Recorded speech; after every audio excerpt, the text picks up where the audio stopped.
Welcome to Mohini makings. Hi friends, అందరూ ఎలా ఉన్నారు? ఈరోజైతే నేను రొటీన్గా రవ్వ కేసరి కాకుండా కొంచెం వెరైటీగా అటుకులు మరియు పఫ్డ్ రైస్ ఇంకా మఖానా తోటి కేసరి ప్రిపేర్ చేస్తున్నాను. ఈ కేసరి అయితే మనం మఖానా వేసాం కాబట్టి చాలా హెల్తీగా ఉంటుంది, ఇంకా జ్యూసీగా చాలా టేస్టీగా ఉంటుంది.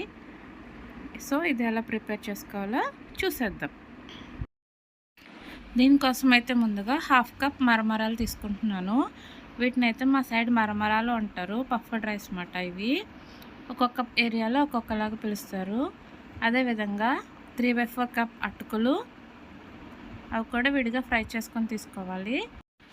తర్వాత 1 కప్ మఖానా, ఇవి కూడా అదేవిధంగా ఫ్రై చేసుకుని తీసుకోవాలి. ఈ 3 అయితే ఫ్రై చేసుకుని పెట్టుకున్న తర్వాత అదే ప్యాన్లోకి ఒక 2 to 3 స్పూన్స్ గీ వేసుకోవాలి. వన్స్ గీ అంతా మెల్ట్ అయిపోయిన తర్వాత అందులోకి కొద్దిగా క్యాష్యూస్ వేసుకుని ఫ్రై చేసుకోవాలి.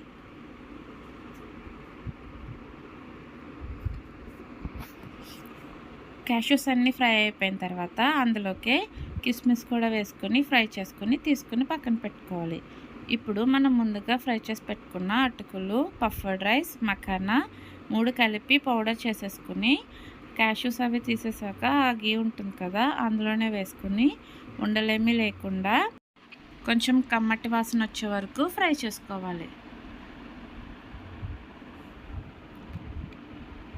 ఉండలేము ఉండకుండా చూసుకుంటూ జాగ్రత్తగా కలుపుకోవాలి. ఈ విధంగా లైట్ బ్రౌన్ కలర్కి వచ్చిన తర్వాత కొంచెం స్మెల్ కూడా చేంజ్ అవుతుంది. ఈ టైంలో ఒక 2 కప్స్ వాటర్ వేసుకోవాలి. వాటర్ వేసుకున్న తర్వాత లంప్స్ ఏమీ లేకుండా జాగ్రత్తగా కలుపుకోవాలి. ఇది కలుపుకుని కొంచెం ఉడికిన తర్వాత అందులోకి 1 కప్ మిల్క్ వేసుకోవాలి. మిల్క్ కూడా వేసుకున్న తర్వాత ఈ విధంగా జ్యూసీగా అవుతుంది.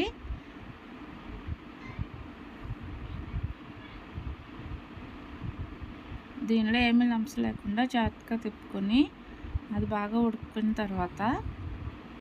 తర్వాత ఇందులోకి ఒక 1/2 కప్ వరకు షుగర్ యాడ్ చేసుకోవాలి. షుగర్ కూడా యాడ్ చేసుకున్న తర్వాత ఒకసారి బాగా కలుపుకొని అది ఇలా ఉడికేటప్పుడు కొద్దిగా యాలకుల పొడి వేసుకొని బాగా కలుపుకోవాలి. ఇది మూకుడికి అంటుకోకుండా అలా సెపరేట్ అయిపోతూ ఉంటుంది. సో ఎలా అయిపోతుందంటే మనకి కేసరి ప్రిపేర్ అయిపోయినట్టు. ఇప్పుడు ఫైనల్గా మనం రోస్ట్ చేసి పెట్టుకున్న కిస్మిస్ ఇంకా క్యాష్యూస్ వేసుకుని ఒకసారి కలుపుకొని ఒక 2 to 3 మినిట్స్ అయిన తర్వాత ఆఫ్ చేసేసుకుంటే మనకి కేసరి ప్రిపేర్ అయిపోతుంది. ఇది ఈ విధంగా వేడివేడిగా ఉన్నప్పుడే సర్వ్ చేసుకుంటే చాలా టేస్టీగా ఉంటుంది. దీన్ని ఇలా బౌల్లోకి సర్వ్ చేసుకున్న తర్వాత దీనిపైనుంచి కొద్దిగా కిస్మిస్ ఇంకా జీడిపప్పు పైన మళ్ళీ గార్నిష్ చేసుకుంటే చాలా ఎమ్మీ అయిన అటుకుల kesari with puffed rice and makhana ready అయిపోయింది. సో ఇది చూసారా ఎంత జ్యూసీగా, ఇంకా చూడడానికి కూడా చాలా ఎమ్మీగా ఉంది కదా. సో ఇది టేస్ట్ ఎలాగుందో మా అబ్బాయిని అడుగుతాను ఇప్పుడు. ఎలాగుంది బంగారం?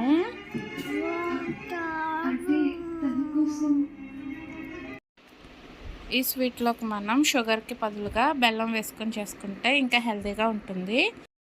సో చూసారు కదా, మీరు కూడా తప్పకుండా ఈ అటుకుల పాయసం ఈ విధంగా మఖానా ఇంకా పఫ్డ్ రైస్ తోటి ట్రై చేసి టేస్ట్ ఎలాగుందో నాకు తప్పకుండా కమెంట్ చేయండి. అలాగే నా వీడియో నచ్చినట్లయితే ప్లీజ్ తప్పకుండా లైక్, షేర్, సబ్స్క్రైబ్ చేయండి. Thank you.